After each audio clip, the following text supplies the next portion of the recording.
So hackers are using Radarr and Sonarr to help spread viruses and malware. Now, they are specifically using Sonarr Radarr because those programs are simply programs that will search for stuff that you want through torrent sites. So whether you're linking directly through specific public torrents, or you use like a database like Prowler to navigate through all the different torrent sites, they're using public torrent sites to spread these. Thing is, most people are not searching those sites. They're like terrible to navigate. When you're looking through those, you end up with pop-up windows and just terrible stuff. So they use programs like Radarr and Sonarr to go out and look through these, and that's where a lot of this is getting spread through these programs because they become so popular. Of course, Radarr is for movies and Sonarr is for TV shows. As you can see up on the screen here, I've got Terrifier 3, Art the Clown. Terrifier 3 is in the movie theaters.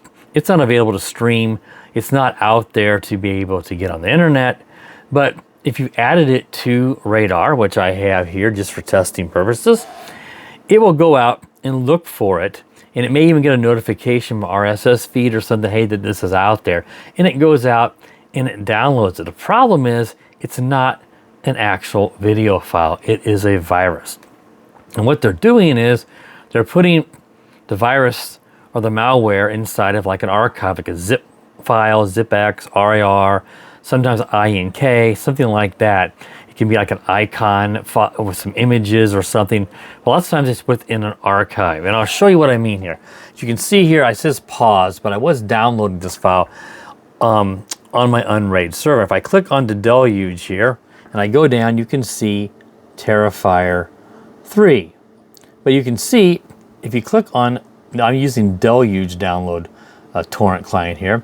If you click on files, you can see here within this folder, you've got Terrifier 3, and it looks like a normal file someone might try to get off of a torrent site. But you can see, instead of a .mkv or maybe an MP4, most everything's MKV now, you get a .zipx, zipx, some sort of archive.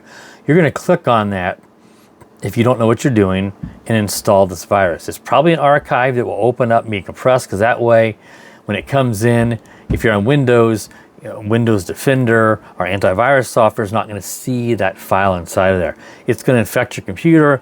It's going to probably steal passwords, get access to your bank. It can be very, very bad things. So keep that in mind.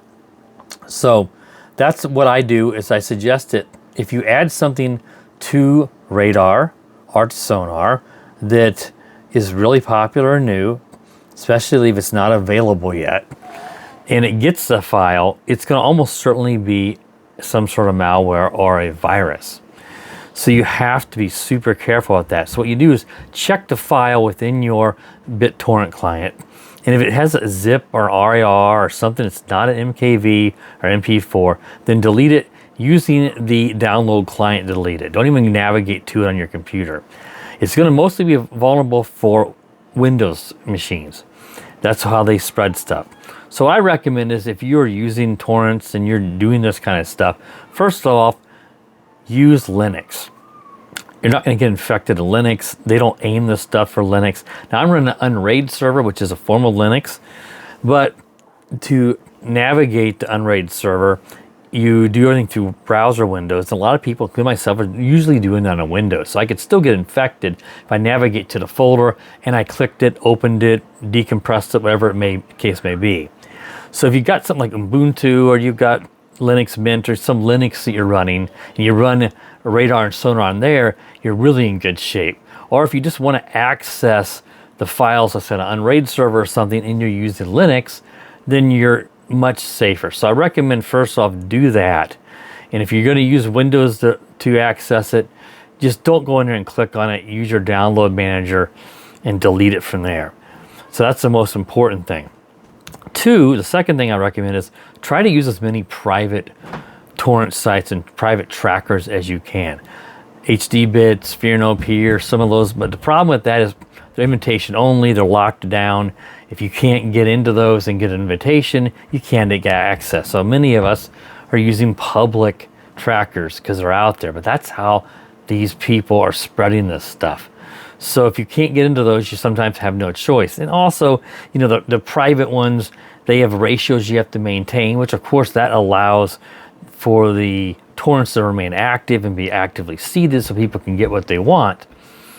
And then if you're like me and you like to rename the files correctly for your server or Plex or something, then you may have to keep 2 copies of it. 1 the original and 2 renamed. You're using more hard drive space. So some of us want to grab stuff from public trackers and torrent sites that don't have any requirements of ratios. And that's where these get spread. These private trackers, they're moderated. People are monitoring stuff. They don't allow just any upload. They'll delete it if it's not something that they approve of. So none of this stuff's spread on those. So if you can get into a private tracker, a private website that does this stuff, please do that, because that's your best choice. But for me, like, I got some private and public, and if I search for this, well, of course, Radarr 3 is only going to come up in the public because it's not a legitimate file. And you're going to download a virus.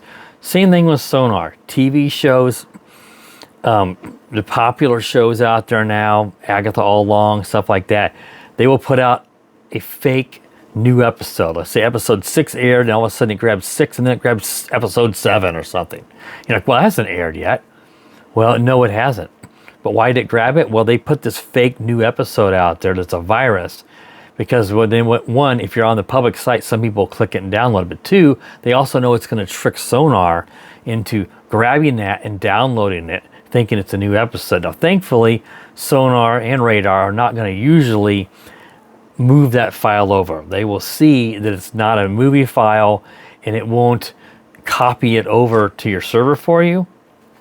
So you're not going to have it there, but you still might just want to click it, see if it plays, if you're just not paying attention, and you end up thinking you're playing a video file and you're installing a virus on your computer. So Radarr and Sonarr are still susceptible to it. I think that's where it's getting spread the most, but thankfully it's not usually copying it over. But people don't always know, and you may go click on it just to play it on your computer to test it out, thinking, well, let's see if this really is Radarr 3, and no, it isn't, and all of a sudden you've installed some really bad, nasty virus or malware on your PC. So I want to make a video because I've seen this repeatedly. I've seen it with movies like Radarr 3, Alien Romulus before it was streaming. I had an INK file with the JPEG that looked corrupted and stuff, and that was a virus. And then with the TV shows, episodes that haven't aired are coming up and getting downloaded. And I see it every couple of days, and I'm deleting them out of Deluge, which is the safest way of doing it. That way I don't have to navigate to the folder and do it. All right, I know I'm rambling on a lot, but I just want to explain all the scenarios and why this happens, because I imagine there's some people out there that have seen this, and you're not real, if you're not real PC or technical, and maybe you're running all this on Windows because it's the easiest, then you're most susceptible of getting infected. And you may wonder, what is this? Was it a virus? Yes, it is. If you clicked on it, you got infected, I don't know what to tell you besides running your antivirus software. Do an online scanner. You can find a legitimate one. Let's see, what's the online scanner I'm thinking of. It was really good. There's several of them out there that are online. And if you find those, they will scan remotely. So it's not running on your computer, because sometimes your antivirus software can be disabled or whatever on your computer from a nasty virus. You can run one of these remote through a website, but you have to make sure it's legitimate.